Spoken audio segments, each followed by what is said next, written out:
Hi, Corner Brook Regional High. It's Mayor Jim Parsons here at City Hall. I know this year is a little different for all of us, especially you guys in high school, but I'm hopeful that things will get better soon and get back to normal soon, and we can celebrate things like sharing our cultures in person. Today I just wanted to talk to you a little about multiculturalism in our community. Look, Corner Brook may seem like a very homogeneous, white city. Well, it's not, and it really doesn't come from that background. Myself, I'm a member of the Halibut Band, and of course the Mi'kmaq and the Beothics and others have inhabited this place for centuries. When Corner Brook was initially founded, we had families from the British Isles, of course, but we had families as well from parts of the Middle East. For example, you'll recognize names in our community: Basha, Solo, Tuma, Alteen. We have many Jewish, Lebanese, and Syrian families that names that still exist here in our community today, and we have many residents that still live here. Also, we have families that came here from Germany. We have families that came here from, well, many parts of the world to work at our post-secondary institutions, at our hospital, and other places. We also have families that come from places like the Philippines that work here today. It's a really rich community from a multicultural perspective, and it's a better community because of that. Getting the perspective of people all over our world, well, it makes our place a better place. It makes us a better place from an economic perspective. It also makes us a better place just from a kindness and a social perspective. I think we get a better understanding of the needs of our entire world because we have many cultures sharing our space. So thank you for having me. Thank you for taking part in this celebration. It is a celebration, and hopefully we will welcome more and more people from all over our world to our little city. Thanks, guys. See you soon.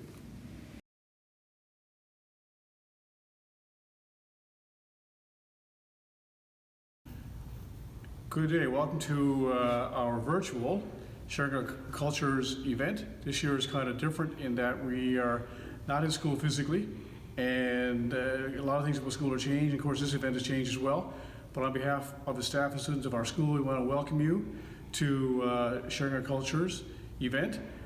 We've put a lot of work into this. I know we missed last year's event as well, and this year is, again, a different event, but certainly the value of sharing our cultures is important. And we see from our own students who have visited from other countries the value they bring to us, their language, their culture, their experiences, and the interaction between our students and students from away. There's so much substance, so much they bring and add to our school. So again, on behalf of Corner Brook Regional High, I want to welcome you to this event and hope you participate and enjoy it. Thank you very much.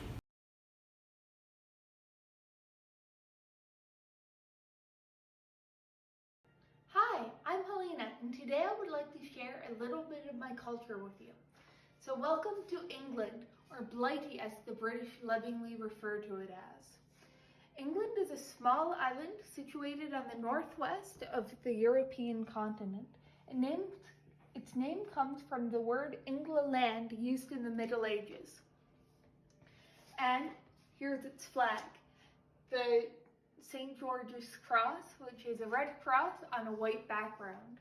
And St. George was a dragon slayer. So for a small country, it's steeped in history, tradition, and steeped tea. And the average English person drinks 876 cups of tea per year. So that's over their 2 per day. The currency is the pound. And they're a tornado capital of the world, believe it or not. They love their fish and chips and other funny sounding food like toad in a hole and beef Wellington, as well as bangers and mash, which is sausages and mashed potato. It's home to Queen Elizabeth II, who's the longest reigning British monarch. England has gifted us with a lot of things, including people such as Queen Elizabeth II, William Shakespeare, Elton John, Freddie Mercury, the Beatles, Sir Isaac Newton, and Stephen Hawking, as well as fictional characters such as Harry Potter, James Bond, and Sherlock Holmes.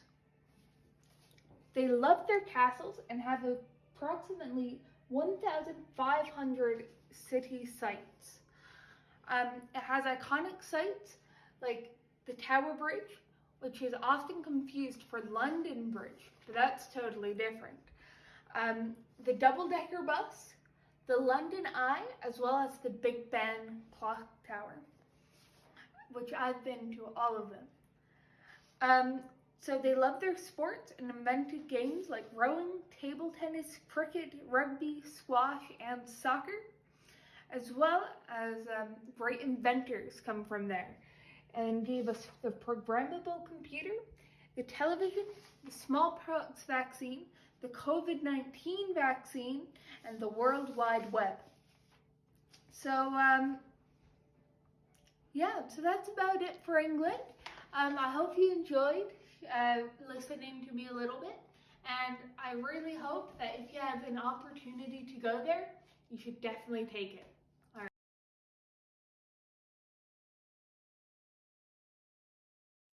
Hi, my name is Chloe Reed, and today I will be interviewing Hala. Hi, my name is Hala Al-Shubli. I live in Edmonton. I used to be a student at Brook Regional High. Today, can you please share with us your story of how you moved from Syria to Canada? I lived in Syria for 9 years, and then the war started in Syria. I moved to Jordan. I lived in Jordan for 4 years. Then I moved to Canada when I was 15 years old. And next, can you please tell us what the main language spoken in Syria is? In Syria, we speak Arabic most of the time. And can you please speak Arabic for us? Yes, I would like to say that. I will say hello in Arabic, which is marhaba. And next, can you please describe Syria? Syria is a very beautiful country. The people in Syria are close to each other. You get to know your neighborhood and stuff. Oh, what are some of the biggest differences between Canada and Syria? The big difference between Syria and Canada is the language. English and Arabic are very different. Yes. Yeah. The weather also is different. Yeah. And what is one of your favorite memories from Syria? I remember in Syria when I went to school for first time when I was in grade 1. Yeah. It felt like an amazing day. And what do you miss most about Syria? I miss my family, and I also miss my friend in Syria. I just want to see them. So, and is there anything you'd like to add? Yes, I just want to say I miss Brook very much. I miss the people there, and I will be happy to see you guys again. Well, we'll be happy to see you again soon. Yeah. Okay, well, thank you, Hala, for doing this interview. You're welcome.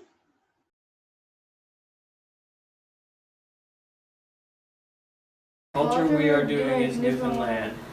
The Newfoundland flag was created by 1980 by Newfoundland artist Christopher Pratt. A traditional meal of Newfoundland is Jig's dinner, which is potatoes, carrot, cabbage, turnip, salt beef, and gravy. Sometimes includes turkey and dressing. The southwester was used by a fisherman years ago while they were fishing.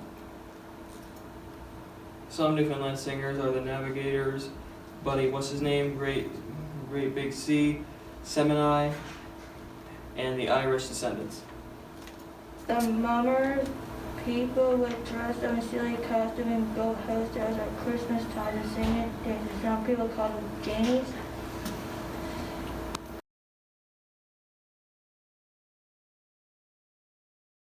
Everyone, my name is Irene Lau, and I'm really happy to be here today to introduce my country for Diversity Club. And before we get started, I would like to introduce myself first. I am a Taiwanese Canadian. I was born in Vancouver, BC, but I grew up in Taiwan. So for today, I made a little presentation about Taiwan. Let's start off with some general information about Taiwan. Taiwan is an island country in East Asia. It is located off the coast of mainland China. It has a population of 23 million people, and our official language is Mandarin Chinese. Here is the Taiwanese flag. As we can see, there's 3 colors in it, white, blue, and red.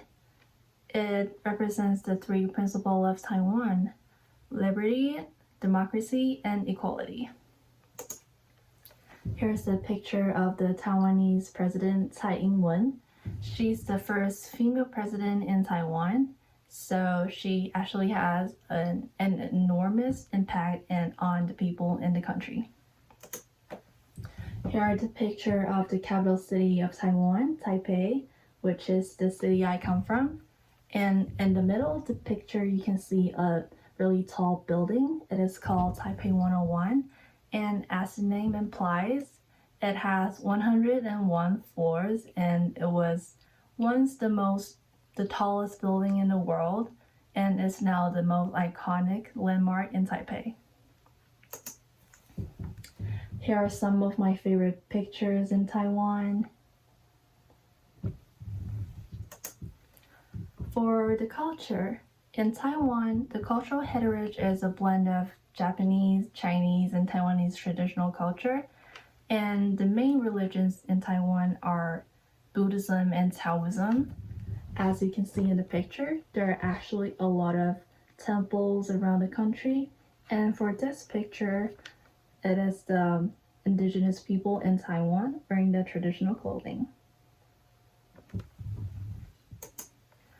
And the food. The food in Taiwan is actually a big deal. We have a lot of delicious food, and of course, the world famous bubble tea. It is actually originated in Taiwan, in case you didn't know. Here are just some of my favorite food from Taiwan. And specialty of Taiwan. There's some things really cool about Taiwan. Here are 5 pictures that I picked. For this one, you can see there's a lot of scooters on the street because Taiwanese people really like riding the scooters more than driving a car. So if you walk on the street, you can see a lot of scooters, but you can barely see a car. And for this one, this is a Taiwanese night market. If you ever visited Taiwan, night market is a must go because you got a lot of delicious food and a lot of amazing people there. If you ever visit Taiwan, it's a must go. And for this one, this is a healthcare system, healthcare insurance. So if you go see a doctor in Taiwan, it's fairly cheap and you can get a free prescription. I personally think is really great. So yeah, this is the end of my presentation, and I really hope you like it. Thanks for listening to my presentation. I appreciate for your attention. See ya.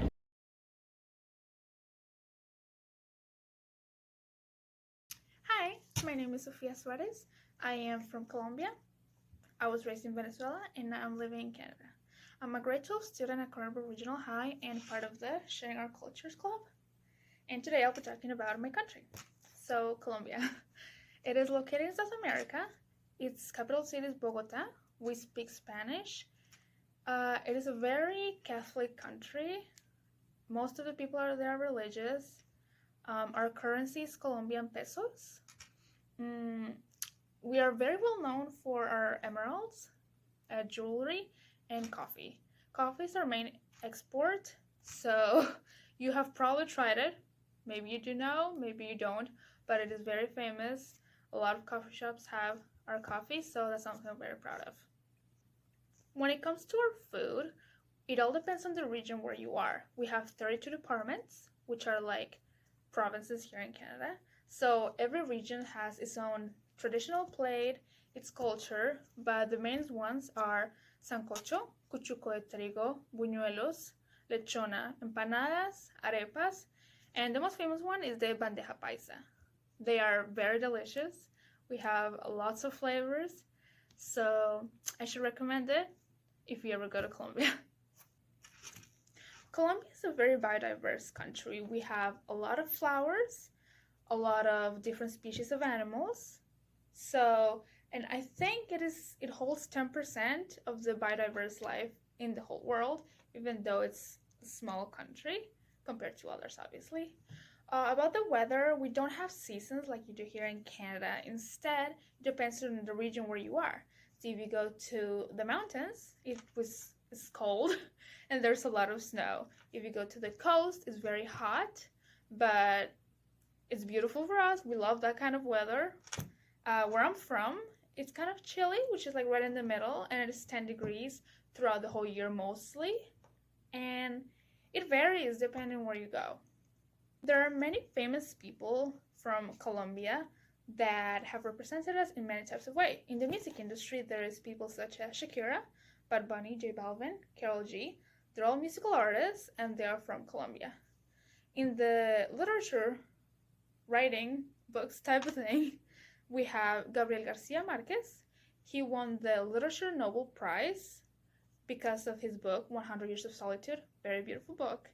And in the sports section, there's obviously our soccer team. They're not that famous, but they're still pretty good, and they're very important to us in our Colombian spirit.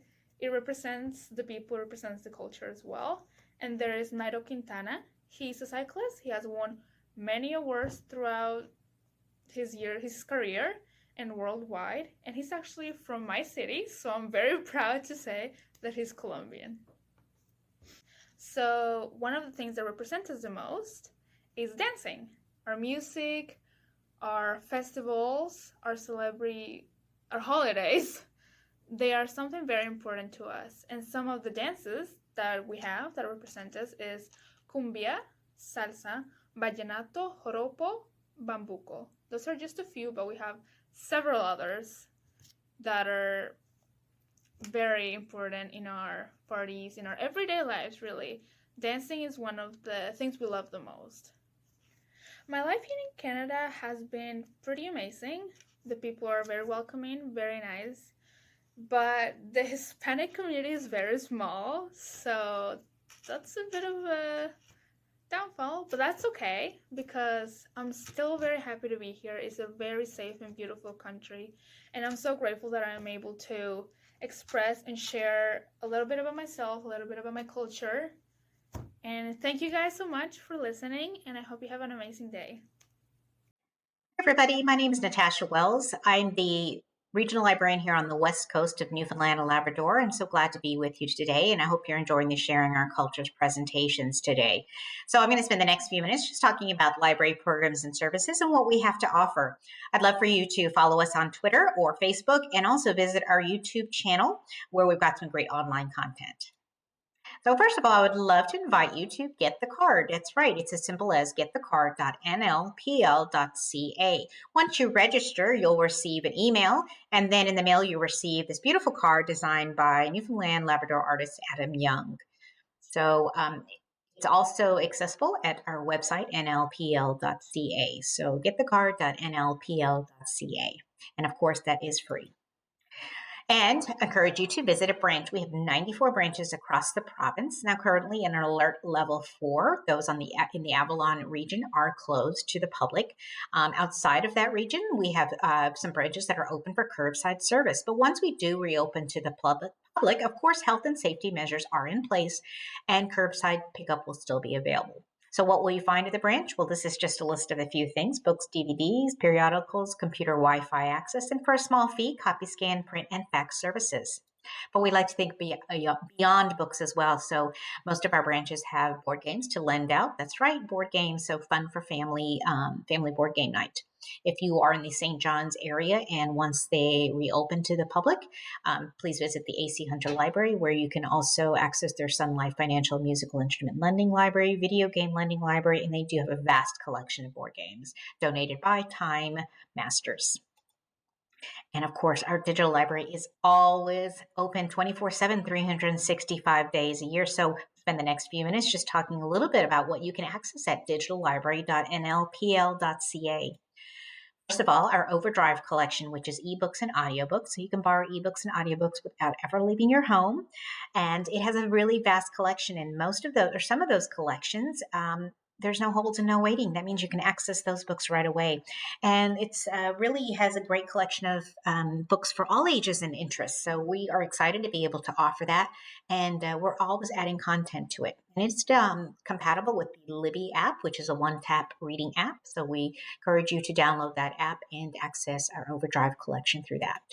And of course, for the kids, we have the Tumble Books. This is a wonderful ebooks for kids, featuring storybooks, graphic novels, games, and puzzles. And for the emergent reader, it's a great little feature because it has a read aloud option. And then my favorite is Press Reader, magazines and newspapers. Talk about true global access. That's right. There are over 6,000 periodicals you can access from across the world. So multiple languages. That's right. So whether you're from Brazil or France or China, you can still stay connected to your home country by accessing the periodicals and newspapers that are available on Press Reader. And if you can just access that by downloading through the App Store, Google Play, or Microsoft Store.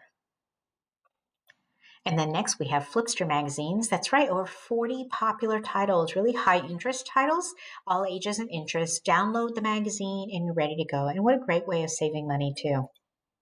Now you're probably wondering, well, what if I need a little bit of assistance and how to access these resources and how to start using them? Well, that's okay. We've got you covered. If you visit our YouTube channel, you can find some digital library tutorials there, some how-tos, so how to use Flipster, how to use Press Reader, and that'll kind of walk you through it. And then we have a multilingual collection available. It is housed in St. John's, but you can borrow from any library. So if you go to nlpl.ca and go to our catalog, you'll be able to see a list of what we have available. And don't worry, we've got a guide also available to help you kind of sort through what is available at that collection. I'll talk about that in just a second. But this is offering books in different languages: Arabic, Bengali, Chinese, French, Hindi, Spanish, and so much more. And there are children's books as well and DVDs. So I mentioned information guides. So if you go to guides.nlpl.ca, you'll see something there listed as multilingual library resources. If you click on that, then you'll find out some more information on how to search the catalog for those multilingual library resources. Besides that one, we've also got a whole list of information and community and provincial resources for various topics. So be sure to check that out. Consider them sort of like one-stop shops. Really great access right there at your fingertips. And once again, thank you so much and welcome to Newfoundland and Labrador Public Libraries. Thank you for spending a few minutes with me here today, and I hope you enjoy the rest of Sharing Our Cultures. And thank you, Sharing Our Cultures, for inviting us to be part of this special day.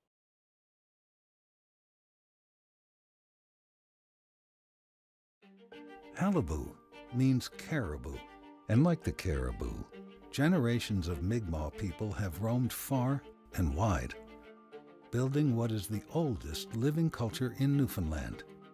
It's a culture that some of us have always lived. Some have lost and are reclaiming it again, and some are discovering for the first time. And while we find ourselves on our own unique points on this path of discovery, we are growing. Part of that growth means coming together as a community while educating our youth, learning from the wisdom of our elders, protecting our environment, promoting our tourism industry, building a strong economy, and inspiring the well-being of our people in mind, body, and spirit. We are a proud people, ever connected by the land, our past, and our future, a future we are building together. The word Mi'kmaq comes from the word Nigma, meaning my kin friends or allies. To our kin friends, our allies, know our strength as a community makes us stronger. Our connection is powerful. Our path is true. We are Halibut.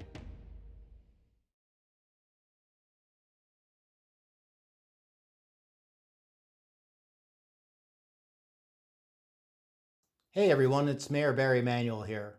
Thank you for inviting me to be a part of this year's Sharing Our Cultures event. Even though we may not be able to be together physically, it's great that we can use technology to still come together to celebrate Multiculturalism Month. Culture is what shapes us and our identity. We can define culture by language that we use, the way in which we behave, what we value, and even through tangible things that hold meaning and history to us. It's so important to reflect on not only the measure we currently take to share our cultures, but to look towards the future and how to further embrace diversity and multiculturalism. It's also important for us to recognize diversity and to encourage respect and empowerment. Our differences are what makes us special. We have opportunities here, including this event, to learn about each other and develop a deep appreciation for what makes each of us different. Groups here in Grand Falls, Windsor, like Welcome NL and the Association for New Canadians, can help support newcomers and encourage them to get involved in our community. Proactive listening and welcoming different ideas can only benefit us by allowing us to learn and grow. Well wishes for a good virtual event.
Hello, I'm Ben Taj.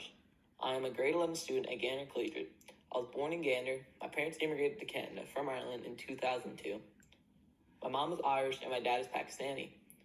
I'm going to show you some of Ireland's ancient ruins. I visited Ireland many times, and these are just a few places I visited. I hope you enjoy the show. Ireland is an island in the North Atlantic Ocean. It is situated on the west of Europe. The island is divided into Northern Ireland and the Republic of Ireland. It has a whole island population of 6.6 million, with 4.8 million people living in the Republic and 1.8 people living in Northern Ireland. The Hill of Tara is an ancient ceremonial and burial site in Boyne Valley in County Meath. It was once an ancient seat of power in Ireland.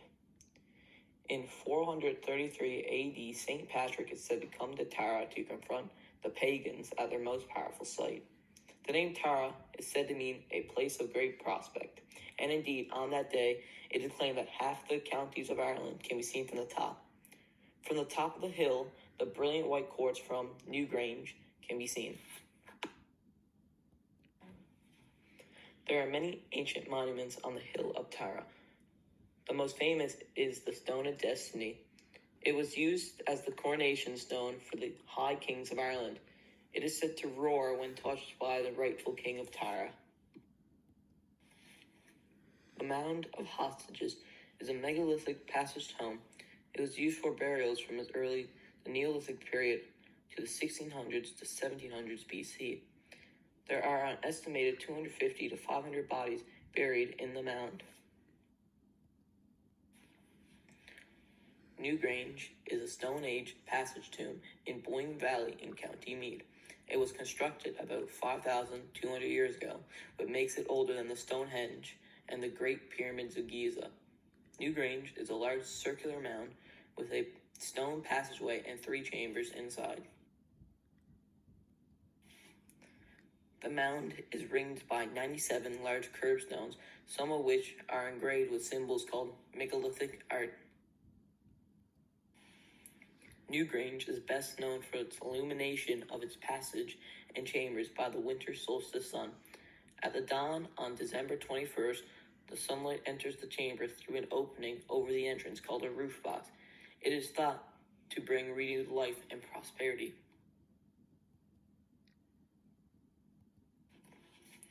Stretching across North County Clare in south of Ireland, the rocky Brewing region is a unique striated lunar-like landscape of barren grey limestone. There are 250 square kilometers of exposed limestone and 560 square kilometers in total. The cracks in the limestone pavement which give the burn its strange appearance are called grikes, and the result of thousands of years of erosion. There are many caves and mountains which were formed when the glaciers that sculpted the hills began to melt at the end of the last ice age. The Alui Caves are best known. They were discovered in 1944 by a farmer, but he did not tell anyone about them till 1974. Samples of the formations in the caves have been dated to be over 355,000 years old. At the heart of the burn is the Pool na Brón Dolmen, also known as the Hole of Sora. It is probably the most iconic of Ireland's megalithic structures. It is only one of 10 Irish dolmens to have been excavated and was found to contain the remains of 21 people.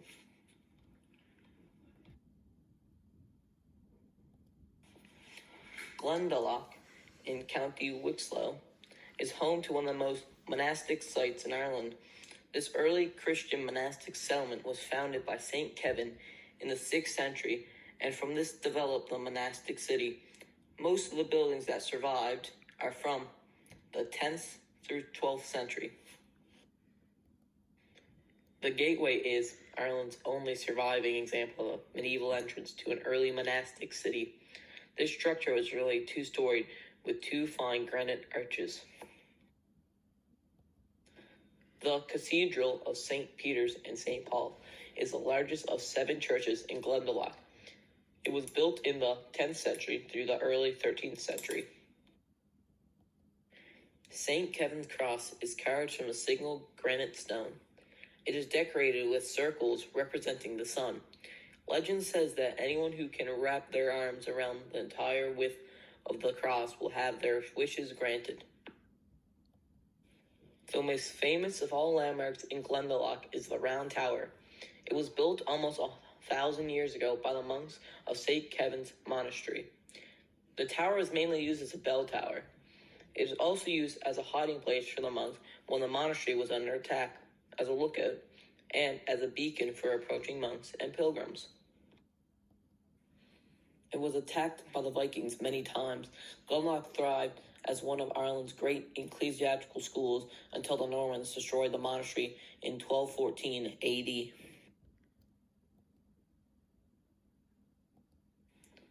Skellig Michael is 13 kilometers off the Kerry coast and is situated on a barren, rocky island. Built in 880, the tiny monastery was built at the top of the 600 stone steps. 6 beehive huts where the monks lived and 2 rectangular oratories where they prayed were built of dry stone on a cliff edge around a small garden area. They are surprisingly well preserved despite being exposed to the harsh Atlantic Sea. Skellig Michael was used as a film location for Star Wars The Force Awakens.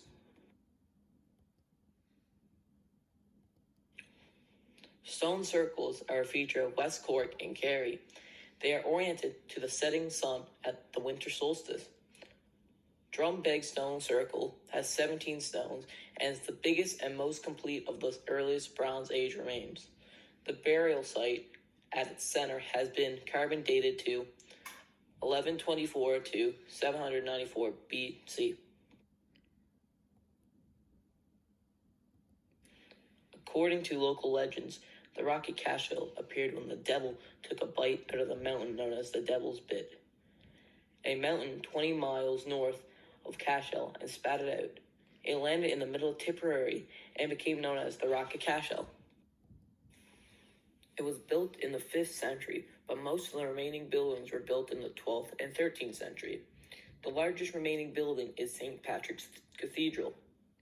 King Ingus, Ireland's first ever Christian ruler, who has said to be baptized here in 432 AD by St. Patrick, Brian Boru, the only Irish king to ever unite the entire island for any length of time, was also crowned at the Rock in 990. It was once the seat of the High King of Munster, King Cormac MacCarthy. Cormac's Chapel was built in the early 12th century. It is the earliest example of Romanesque architecture in Ireland. The chapel has the oldest staircase in Ireland and some of the best preserved frescoes from that period. At the back of Cormac's Chapel sits an ancient sarcophagus that is said to hold the body of King Cormac's brother, Tig. The coffin is engraved with intricate details of 2 intertwining bees that are said to grant eternal life. The castle was built in 1450 by James Butler, 4th Earl of Ormond. Around 1695, the Butler sold the land to an English family called Carden from Cheshire. The castle was accidentally destroyed by a fire in 1740 and is now known as the Black Castle. Today, all that remains are the castle's ruins and that of its church. St. Mary's Church was included in John Carden's town plan for Templemore of 1770 and was remodeled in 1820. The church is still used today.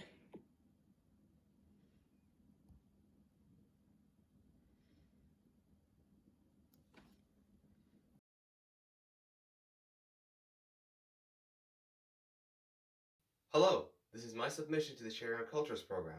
In this video presentation, I'll be presenting to you Iraq. First of all, the Iraqi flag consists of 3 main colors: red, white, and black, as well as the color green. These colors are commonly seen in the flags of other Arab countries. In the middle are the words Allahu Akbar, meaning God is greatest. In terms of location, Iraq is located in the Middle East and is surrounded by 6 other countries: Iran, Turkey, Syria, Jordan, Saudi Arabia, and Kuwait. The country is not landlocked, as it has a small coast on the Arabian, sometimes referred to as the Persian, Gulf. Surprisingly, Iraq has a square area of 440,000 kilometers squared, around the same as that of Newfoundland and Labrador. Yet, despite this, it has a population of 39.3 million people, greater than that of Canada. The 2 official languages of Iraq are Arabic and Kurdish. Other regional languages are Assyrian, Turkish, and Armenian. Around 65% of the population of Iraq is Shia Muslim, 30% is Sunni Muslim, and the rest are of other religious affiliation, such as Christians or Yazidis. Some major cities are Kirkuk, Basra, Najaf, Erbil, Mosul, and the capital, Baghdad. Officially, Iraq is a federal, parliamentary, representative, democratic republic.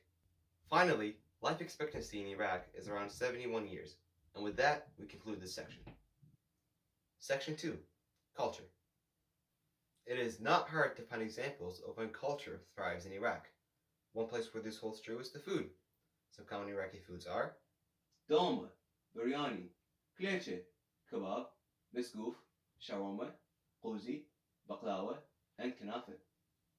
Some important Iraqis are Nazim al-Ghazali, Muhammad al-Qabanchi, Jawad Salim, Zaha Hadid, Hammurabi. Ancient Iraq or Mesopotamia has many connections to the Abrahamic religions, and is the birthplace of many prophets, like Prophet Ibrahim alayhi salam. The national animal is chukar partridge and the goat. The most popular sport is soccer, and some popular monuments are Al-Mutanabi statue, Al-Shahid monument, Unknown Soldier monument, Ziggurat of Ur, Erbil Citadel, and Ashur. Also, here are some pictures that I took 2 summers ago, last time I was in Baghdad. A cool antique car, another cool antique car, a view from a fancy restaurant looking over the Dijla, a cool glowing building called Jeddah Center, Iraqi Cinema Max, probably the best one, the Liberation Monument. And with that, we move on to my favorite section, the history section. Section 3. History. If I were to ask you, what is the most important natural resource possessed by Iraq, you would likely respond with oil. Historically, you'd be wrong. The most important natural resource possessed by Iraq from very ancient history up to recently has been the 2 rivers, Tigris and Euphrates, also known in Arabic as Al-Dijla wal Furat. These 2 rivers provided irrigation for ancient civilizations, and they helped create what we now know as the Fertile Crescent. It is due to this that the first ever civilization in the world appeared in ancient Iraq at around 4000 BCE, or 6,000 years ago. This means that the founding of the ancient city of Rome is closer to the moon landing than it is to the appearance of ancient Mesopotamian civilization. You might ask, what is the significance of this Fertile Crescent, or more specifically, of the agriculture that it managed to bring with it? You might ask, why now, all of a sudden, as humans began to farm, they also began to live in cities, govern, read, write, create organized religion, do taxes, etc. For this section, I'll break this down point by point. Living together. When humans were hunting and gathering, they had to constantly be on the move and live in small populations. Only when farming was first discovered in the fertile valley of Mesopotamia did the conditions finally fall into place for civilization to appear and thrive. Some ancient Mesopotamian cities are Ur, Uruk, Nippur, Lagash, and Assur. Sharing ideas and technology. Now that everyone was living together, it was only a matter of time before ideas were shared and the process was improved. The wheel was created, oxen were used for plows, and people made a system to govern. More broadly, the ancient Mesopotamians made huge contributions to science, math, literature, and many other subject areas. They are the reason, for example, as to why we have 60 seconds in a minute and 60 minutes in an hour. reading and writing. The first writing in human history was created as a result of the need to be able to record information, like taxes and records. Unsurprisingly, the first ever system of writing in human history was created in ancient Mesopotamia. It was around this time and with this system of writing that the first ever known great works of literature was written, the Epic of Gilgamesh. And as a small note, not everyone could read or write, as it was hard to learn and teach, and so it was a privilege afforded to the elite. Society. A king, often the high priest, took power, and a hierarchy and social system were created. It is no surprise that the religious leaders of the time became kings, as they were thought to be able to avert disaster by pleasing the gods. Of course, with farming, there was a surplus of food, and so people took to other jobs, like scribes, merchants, soldiers, blacksmiths, herders, priests, etc. Now that some people and jobs were more important than others, the classic trend and flaw of human society became apparent, that not everyone was equal. Law and order. With society, government, and writing came laws. Many Sumerian, Assyrian, and Akkadian kings wrote laws to keep order and peace. However, it was in the ancient city of Babylon that more specific and clear laws were written. These laws were written by a great king called Hammurabi, and so they were to be known as the Great Code of Hammurabi. There were 282 laws, and in some cases, punishments were very severe. For example, if a noble person broke the arm of a slave, they would have to pay a fine. If they broke the arm of another noble person, they would have their arm broken. Also, if you were to hurt someone's relative, you would not be punished, but your relative would be hurt. This system of governing obviously does not sit well today, as you may have heard the famous saying, an eye for an eye and the world goes blind. And that's it, a brief summary of ancient Mesopotamia. You can learn more on your own time. Section 4. Broad History. In this section, I will summarize some major landmark events that led from ancient Mesopotamia to modern Iraq. It all starts around 4000 BCE with the foundation of Sumerian city-states in Mesopotamia. Skip over 1,000 years and you will see that writing and the wheel have already been established. Around this time, the city of Ur was the dominant power, likely ruled by Gilgamesh. Akkadians ruled the region. Elamites capture Ur. The Assyrian Empire grows strong in the north. Hammurabi is the king of Babylon, and he writes his famous code. Nineveh is the capital of Assyria, and a great library is built there. The region is conquered by Cyrus the Great, Alexander the Great, and then the Parthians by the start of the Christian calendar. Then comes the Romans, Sassanids, and finally the Muslim conquest by 646. Baghdad is established and is the center of the Muslim Empire. Many advances in science are made. The Mongols attack and Baghdad is sacked. The Ottomans conquer the region. The Ottomans collapse and Iraq is a British mandate. Iraq gains independence. Iraq joins the Arab League and the Arab-Israeli War. The Ba'athist Party takes over. Saddam Hussein takes power. Iran-Iraq War begins. Results are devastating and hundreds of thousands die on both sides. First Gulf War begins after the invasion of Kuwait. Iraq loses. The Second Gulf War begins. Iraqi government is toppled. Move over to now, the situation is under high tension but is slowly improving. People continue to live their lives and move on. Conclusion. In conclusion, Iraq is a beautiful and diverse country. The contributions and significance of the region is unfathomed. The future looks bright, and thank you for listening to my submission.